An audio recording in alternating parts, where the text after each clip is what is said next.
All right, so welcome everybody. Welcome to the Scripts and Scenes podcast. It's great to have you here with us. Again, it's Joel, and then I got Frankie with me. Hey, yo, it's me. That's crazy. We got one camera over there. One. We got another one over here. Two. I got one in front of me right here. Three. And then four. Four cameras. Four cameras. My God. And then we also have a brand new device here with us. The only camera that could probably pick it up is none of them. So cool. I'll plug in our new toy later try on. that math problem, ladies and gentlemen. But it's the Rodecaster Pro. It's going to be hopefully making it a lot easier for us to do things like this. Fingers crossed. You know what I'm saying? Well, right there. Right there. You What's know what not I'm to love? You know, they love it. The crowd loves us. This is actually filmed before a live studio audience. So we got some. So we're doing things differently now. We're wearing sweaters. It's cold. We're being festive with our Halloween cups. Right? Cheers. Boom. And then we're gonna take a quick sip. All right, so that was the intro, and make sure you like and subscribe if you want more content like this. We get better and better, so you could donate right on the donate right on the YouTube channel. Or I'll find you. It'll go straight to supporting this channel. Mm-hmm. If you watch this video without donating, then exactly coming for you, pretty much. Mm-hmm. No freebies. And honestly, give us your opinions. Let us know what you guys want to see more of. Let us know what you like, and we'll try to keep it going for you. And we just want to make everybody happy. At the end of the day, we're doing this because this is what we love to do, and at the same time, we have fun doing it. Right. The only thing we will not do, nudity. Yes, exactly. Except if you give us $100, very low ball. Not. That's his price. My price would be 10 times that. You know what I mean? Oh, okay. Someone's trying to be high class. That's just for a hairy nipple. Yeah. Shit, you can have that for free. Yeah. All right. So we are gonna go ahead and go into this thing. Here's the intro, and we'll see you guys in a bit. Boom.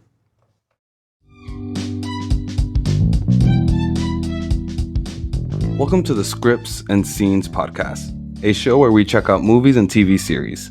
In each episode, we will review a show or a movie that we have recently watched. It could be something old or something new.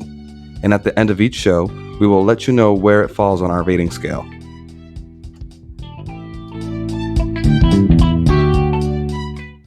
All right, so we are back. Back again. Let's see. So I usually start this thing with a summary, but we're going to take let me see. We're doing all right. I can't really see what that camera says for time, but that's the main camera that we have to be conscious of because of the timer that's on that camera. Tick-tock. So let's see. So real quick, I'll just go into the summary. Yeah, I mean, it's, there's two characters. How long can the summary be? True. All right, so actually, we should also talk about the movie. But before we go into the movie, what do you think about the segment, the summary? Should we do like the wrap up or like a good name for it? Yeah, I think I was gonna say the wrap up. The wrap up. I don't know. The spoiler zone. Ooh, we could do the spoiler zone. Spoiler zone. Because what I've done with the previous videos is I put that spoilers. Video. Yeah, that thing that we put on there. So we have that as a warning, but the spoiler zone. Spoiler zone. And that's how you know what's coming next. This whole thing, we can't contain ourselves when we talk about movies. Exactly. We kind of just go off script. We really on the Scripts and Scenes podcast. Yeah. We don't actually believe in scripts. Tear up the script. Exactly. That's the whole embodiment of this thing. That's the whole philosophy around here. So I just want to keep on drinking this thing, man. Right? No, honestly. I cannot put it down. Oh! All right. There we go. All right. So are you starting a business and looking to build a website? Look no further than Squarespace. Squarespace has all the tools you need to bring your ideas to life. Easily manage your site anywhere from your phone, tablet, or computer. Using their award-winning templates, you can bring your vision to life and share it with everyone. Visit squarespace.com/partner10 and you will instantly receive 10% off your order. This is not a political show. This is an unscripted podcast, as you know, as the Scripts and Scenes podcast, found on Google Podcasts, Spotify, Breaker, Radio Pod, and on Anchor. And Friendster. And I don't know about Friendster, but yeah. Is Friendster not a thing anymore? One day. I'm too One old. day. We'll see. And soon to be on Apple Podcasts. So if you're listening to this, you will listen to us on there. So yeah, so let's go ahead and go into, as you now will see the summary, but pretty soon it'll be known as Spoiler Zone. the Spoiler Zone.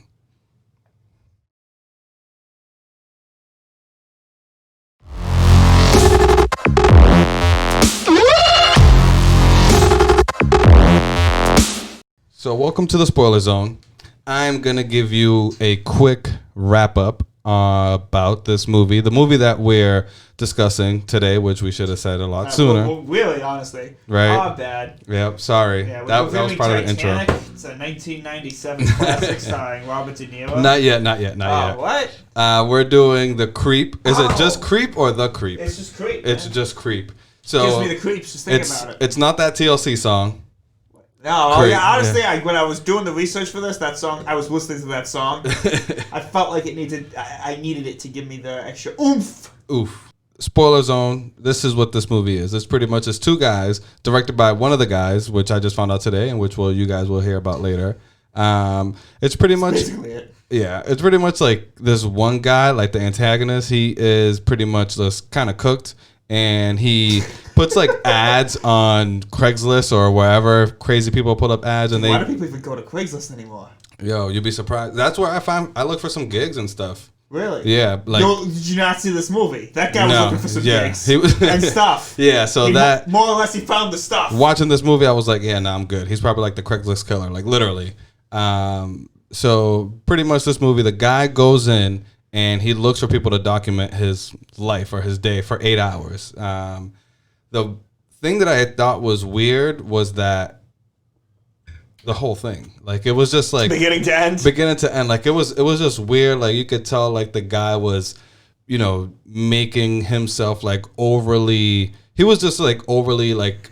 He was a creep, if you will. He was pretty much just letting too much of himself out there. Well, he did claim that he was suffering from a terminal illness. Towards the end.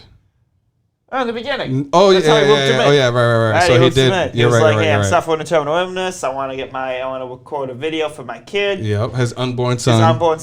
And that gets the videographer who accepts this deal. Give him some sympathy. Yeah, empathy or whatever have you. He's using that emotional leverage to manipulate him into like staying with a fucked up dude. Yeah, so that it works. You know what I'm saying? Like you kind of feel bad. You're already kind of like roped in. So at that point, you're just like, all right, let me see what I could do to help this gentleman out. At the end of the day, that is kind of like a moment for you to kind of like, I don't know, and like it kind of like brings your guard down as a person because someone's coming at you, they're trying to manipulate you, but then you got to look at the situation and be like, okay, let me make sure that I'm protected because this guy's just trying to get me scared, like little jumpy moments. That's what this movie was. It was a psychological thriller, and it had its moments where they had like, it was like any type of scary movie that's like a psychological thriller that I've noticed was they have like different moments or different scenes and sounds that kind of play into the whole thing that kind of get you to as an audience kind of like jump just back. To chill. Yeah, I feel like I'm like Teflon when it comes to movies now. Like I just like it doesn't scare me as much. Like I can already kind of like sense it coming just because. I watch a lot of movies. You get desensitized. Very desensitized. Like it's crazy. It scares me. Like I wanted to watch something scary as soon as it was over because I wanted something to be like, oh my god, like I want to go to bed like, oh my god, is the killer gonna get me or something? Whereas like this movie, it could, you know what I'm saying? If you accept a filmography career in the middle of the woods, you could likely end up hunted by a man wearing a wolf mask. What did they call it? Peach fuzz. Peach fuzz, dude. Anyone who names anything, it doesn't matter what it is. Anyone who names anything peach fuzz, stay away. Yeah, that's not just a cool guy. That was weird. I was like, all right, this guy's like, kind of like the way that he was coming off was like a young, like mid 30s, early 40s type of guy, and he was just lonely looking for, someone to film him for his unborn son, which I get the reasoning behind that. But the only thing that I thought was weird was when he started going in the pool, in the bathtub. Yeah. That was just like, it was kind of weird. It was kind of like, I don't want to say like rapey, but like child molesty. You know what I'm saying? Like, it was just like giving me like a weird type of vibe. And from the beginning, the protagonist, or the character 2, as you would say, character 2, out of the Aaron. 2 characters, don't get lost. We got Aaron and Jeff. Aaron's got the camera. Jeff is gonna kill the guy with the camera. Got it. That's it. Yep. There we go. That's the whole movie. So Aaron's pretty much like awkward. Like, he's just weirded out the whole time. As you would be. Exactly. Like, all right, this guy's going in the tub. Sociopath. Like, the first scene coming out of nowhere, pretty much, and I'm just sitting there like, man, this is awkward. He's there doing everything. Like, it was just weird. And then he goes around the house, and then whatever. Fast forward, tells you like a little story about himself. He wants to open up to Aaron. Jeff wants to open up to Aaron, and he tells him a story about how he raped his wife, where later we come to find out that it's his sister. So at that moment, some Game of Thrones shit going on. Yeah, it's fucking nuts. So that's when Aaron was just like, all right, this guy's cooked. I got to get up out of here. Mm-hmm. And there comes a scene. There comes a moment in the movie that you think that Aaron has died because of what you're seeing on the screen, but then it's actually Aaron watching a DVD that Jeff has sent to him, and this is the first one of like 3 or 4, and it's just like, it's weird because it's like it's like the title stands true to itself, where it's like someone's being like a legitimate creep. Aaron has to call the police. I have a stalker, and it just doesn't work out well for him. There's not a lot of information that he can go off of because this guy's making up. Later we come to find out, he's pretty much like falsifying his own identity, making up all these stories, and honestly trying to get people, trying to manipulate people through his sob story, so to speak. Can we talk about that ending though with the axe? Yeah, that was wild. Like, I thought it was so bad for Aaron to have such a high sense of like, all right, he was so alert, but he just let his guard down. Yeah. And for me, I was kind of cheering for him because he was like, he put the camera up. Once you told me that there was a part 2, that's when I was like, all right, this guy's not gonna make it. But I had a pending part 3, by the way. Really? Oh, coming out next year, 2021. What? Mm-hmm. All right, so there's creeps out there. If this guy could like still roam, if this guy could still roam around in the world, doing all this mad stuff, then that's just really crazy to me.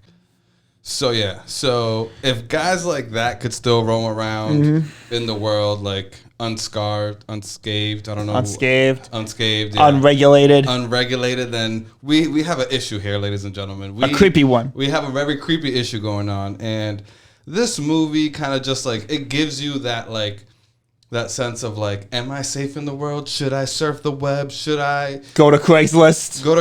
If I'm a videographer and look up, all these jobs, because at the end of the day, it's your life you have to worry about. And if you don't care about your life, they don't either, and they will just collect VHS tapes and DVDs about your documentation. I guess, right? Just, like, if you're gonna meet strange people, don't do it in a private setting. Yeah. Do it in public.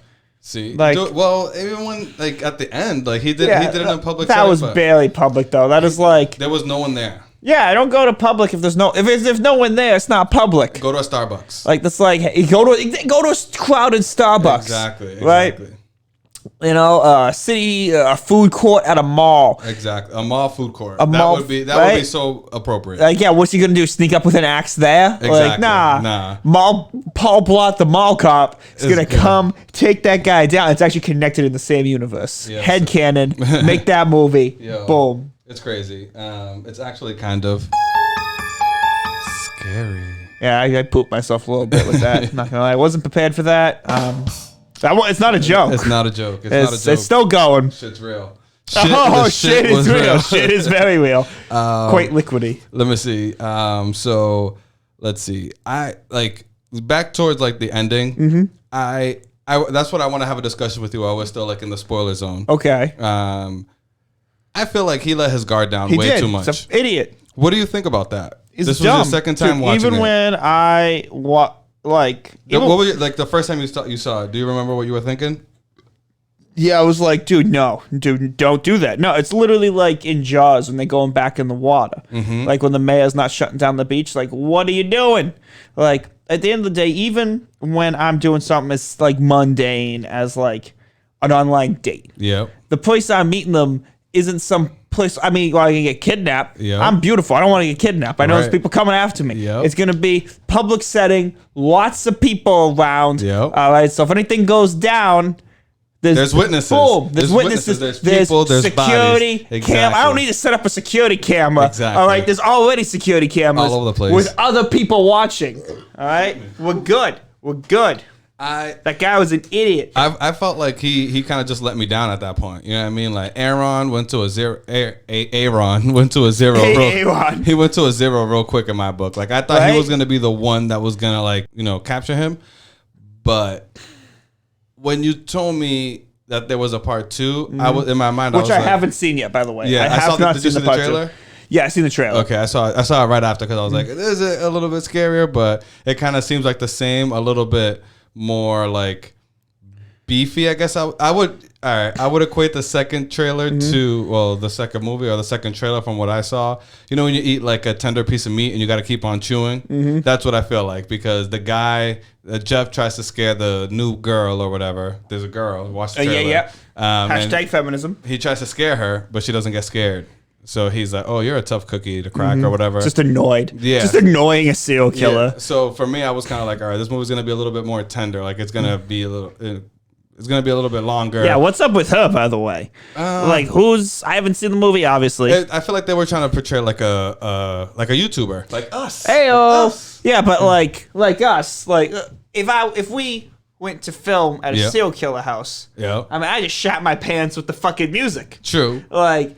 What's up with her? She's used to it because it looks like her story is she goes to random strangers' houses already. That's her niche. That's what she live streams. That's what she films. She goes and she. That's fair. That's fair. She appeases to other people's needs and wants. I guess this second movie. I guess this apparently, like I said, there's a third movie coming out, and it's all being directed by. Now here's the thing. Maybe I'm jumping ahead of myself as far as the format of the podcast goes. There's supposed to be a segment called This is a spoiler zone. So we're spoiling the podcast itself. Yes. I had one job, and it was to write down the names of the 2 people in this movie. And guess what I didn't bring? The names? The names of 2 people. You have it up here. You wrote it in your brain. Jeff and Aaron. I know their names in the movie, but like who are they? Who what do they are? Right? How much did the movie cost? Right. That's all in my bedroom drawer right now. Oof. Right. Oof. Indeed. Next to my drawers. Ayo. But. The character who plays Aaron, not the character, the person who plays the character of Aaron, he's the director. He's directed the second one. He's directing the third one. This is his own little cinematic masterpiece. And in all honesty, like, I checked out his filmography. Wasn't that extensive. I hadn't seen any of the other flicks on it. They really didn't ring a bell at all. But I'm glad that with something like this is a very low budget concept movie. And it's similar to the one we reviewed last week. Yeah, like indie film type of thing. And I realized this when I was going over the movies that I had selected for Ominous October. I didn't pick any slasher films. I didn't pick anything that you would normally associate with like Halloween. Yeah, it was just, and it wasn't like I went out with that idea. Yeah. But for me, and it's nothing against slasher movies. I love slasher movies, right? As you said in the last podcast. Exactly. They're great. But they honestly don't scare me. Yeah. What scares me is movies that can get in my head and be like, oh shit, this is like the scene with Jeff with the wolf mask on doing a little gyrating dance in front of the door. Yeah. Oh fuck me. Yeah. Oh my god. Yeah, that was a little too much. For me, it was like, it was scary, but I feel like at that point, if someone's coming up to, like, I don't know if it's just me, but it's like life and death at that moment. It's like, who's going to survive? Fight or flight. Exactly. It's like, who's going to survive, you or me? And it's like, if you're threatening my life, I'm going to live. Like, by any means necessary. Like that's just for me. Like, you know what I mean? Serial killers out there do not threaten. Not like, dude. I can have a rubber mallet. I can have a rubber knife. You know what I'm saying? Like, and you're done. I will still find a way to like obliterate fatality. You know what I'm saying? Like, I don't know if that's just like me, but like, like I don't know if it's just like in my mind, like I just think about it over and over again whenever I watch a scary movie. Yeah. Like, what would I do how would I react if I was in that situation? I'd probably die. You got it's flight or flight. No, you know what? I just watch Netflix. If like I saw that dude like gyrating on the door, but man, listen, if you're gonna try to stab me, just stab me. If not, there's a TV over there. I don't know what it is. I would automatically like zone in on X body that's in front of me, and then I would do like a wide angle shot, look at what's around us, and then use that as leverage. I'd be like, don't play games. I'd be like, what's good, bro? I'd be like, what's up, bro? What's up, bro? What's you up, wanna bro? go, bro? Exactly. You wanna go, bro? You wanna go, bro? You wanna go? I'm the wrong motherfucker. I'm the wrong motherfucker. You know, you're going down. Like I'm telling you, I can have a PlayStation controller. You know what I'm saying? Like, look what I just did to the mic with my hand. You know what I'm saying? It's just boom. It's reaction and death. It's crazy. No, but just go watch Netflix. Like, what would a murderer do in that scenario? Like, if I went to the TV, I was like, dude, whatever. I don't really care. Like, honestly, I don't really like my job. So if you just do whatever you need to do. Like, I don't know. I'm gonna watch Netflix. You gotta want to live. You gotta want to live. It's crazy. Let's see. So honestly, on that note, only if the guy had beer. Like the guy was holding Guinness away from me. Oh God, I said the beer. I said the beer. That's all right. We're gonna censor that, aren't we? No, I mean you could. Woo, boy. Excuse me. You could say the name, I guess, but it's more like the branding and the label. If he came between me and my Guinness, he's done. He's done? He's done. But if he comes between me and my only means of escape, like, whatever. It's your life. What do you mean? If someone is threatening your life, you have to tell me. Okay. We got 30 seconds. 30 seconds? All right. Is he threatening my beer? Yes, you have a lot of beer. You have an infinite supply. No, I Guinness. don't. I don't. You do. Don't lie to me. I could see the future. Yeah, you can see shit. Which is, by the way, still coming out of, nowhere.